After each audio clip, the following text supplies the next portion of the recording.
second leg to the discourse. Yeah. The police has police colleges all over. Yes, all over. If you know, there's a police college in Ikeja here. Yeah. Unfortunately, it's in front of the High Court. There was a day the Spirit just led me. Immediately in 1999, I went there because the tutors told me that this is a new dispensation. Obviously, during the military, definitely the police too had its own share of being pulled down. Oppressed themselves by them. So this is a civilian dispensation and they need the police. And I went to the police college. I saw the principal and I told him that this is the view I have. He said, "Okay, that's a good one. Do a proposal. You know we are Armstrong here. Send it to Abuja." I sent the proposal to Abuja. As I'm talking to you now, nothing has come out of it. And just as my sister said, without this proper training, how do you expect a policeman with people who are bazooka, the era of Chinorambo, recently some people went to Ikorodu and displayed their intelligence. Otherwise, the police ran for cover. Of course. But they caught those people. No, eventually they caught, but they have a lot of lives and things like that. They will have been caught in action or before the whole thing. Intelligence. Okay. I told my friends, my colleagues.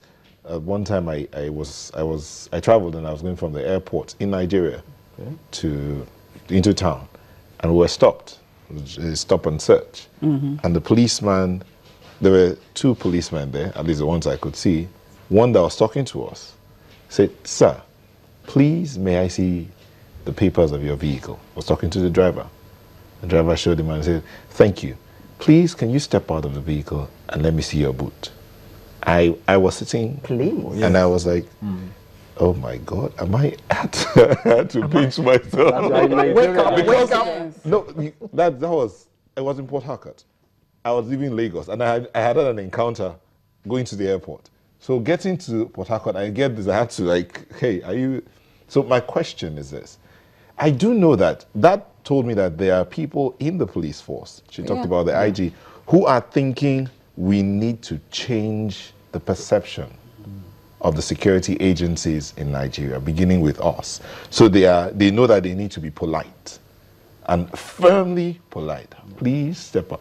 And so when he's finished that, and he said, "You may go," the other policeman had stopped another vehicle in front.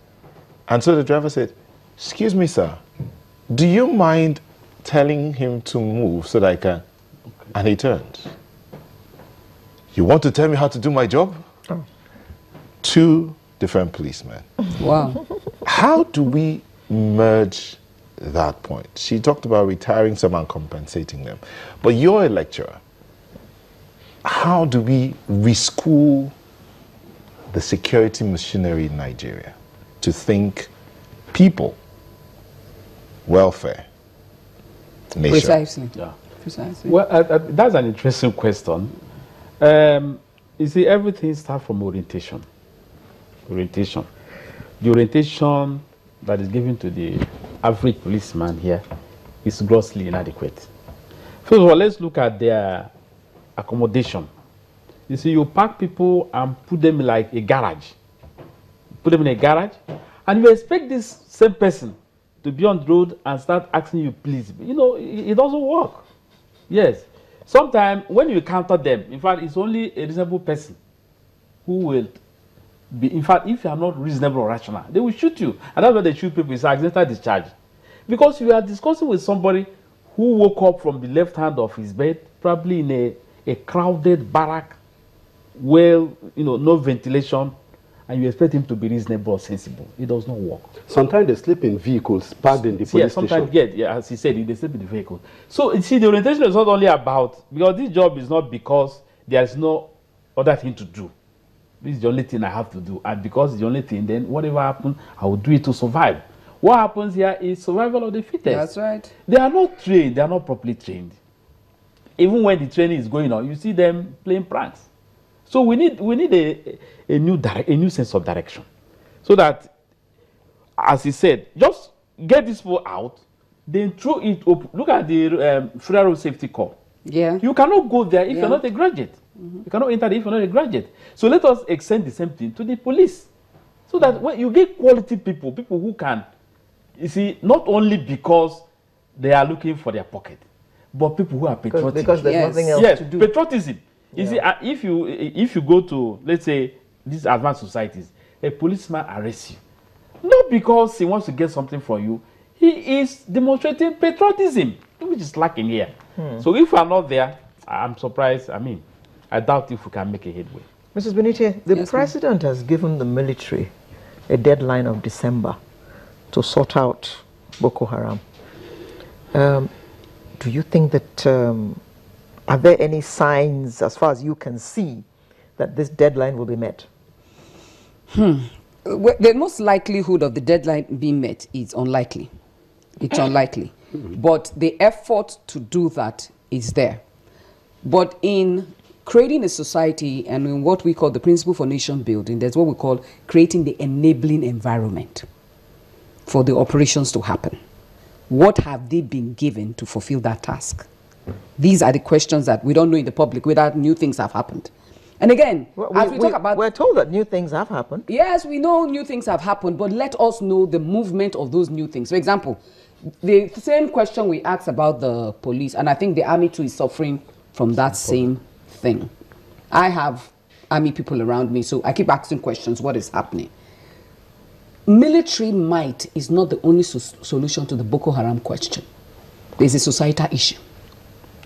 There are dimensions of that issue. The military is the force, but we need to solve the root.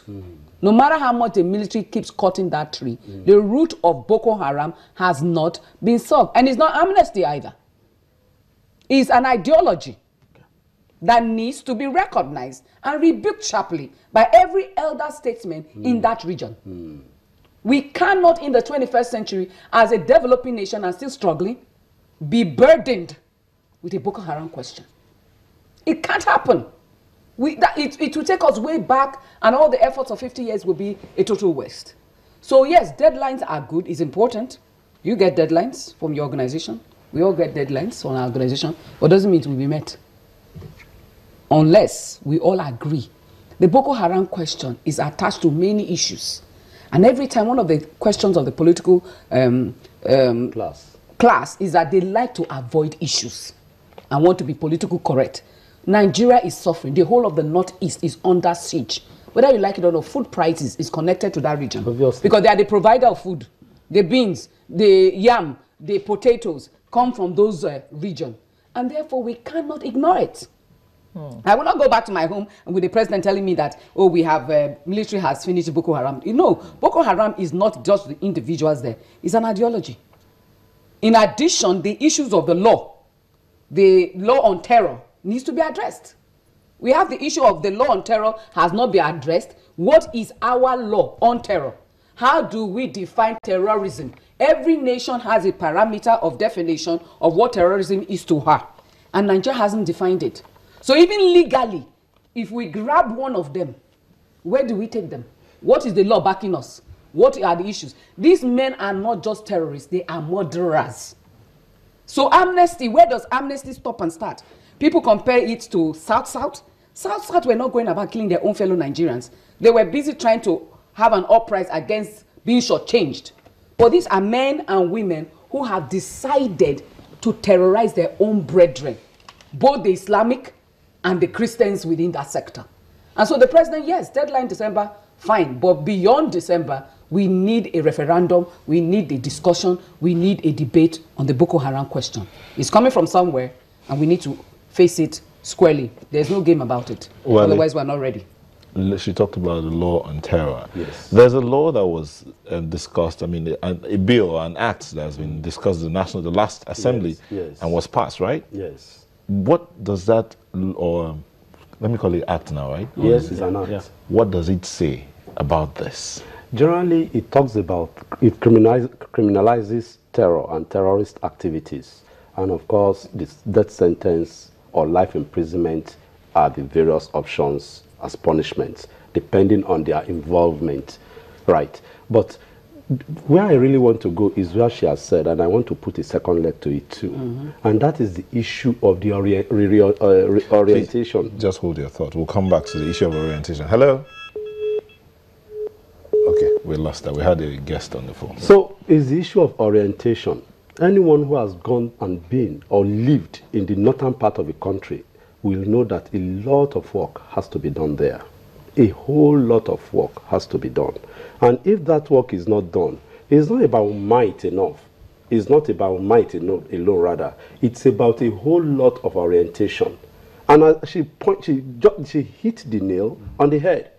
It is the religious leaders, because those ones hold the heart of the young ones. They have what they call the Almajiri system in the north. And you see young boys who have no vision, who have no future, flocking and going around on the streets. All they need is just one little direction, and they go loose. And they are easy hands in the hands of anybody who wants to commit any misdemeanor. And they care less, I tell you. Their life is nothing to them. Is it Kabiru Sokoto? Is it all these guys that are involved? Okay, 1 second. Hello?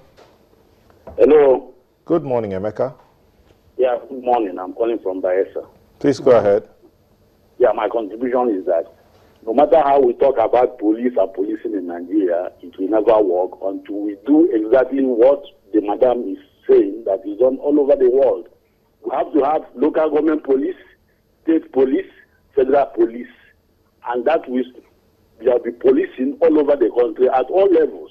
We have to have local government police. We have to have state police.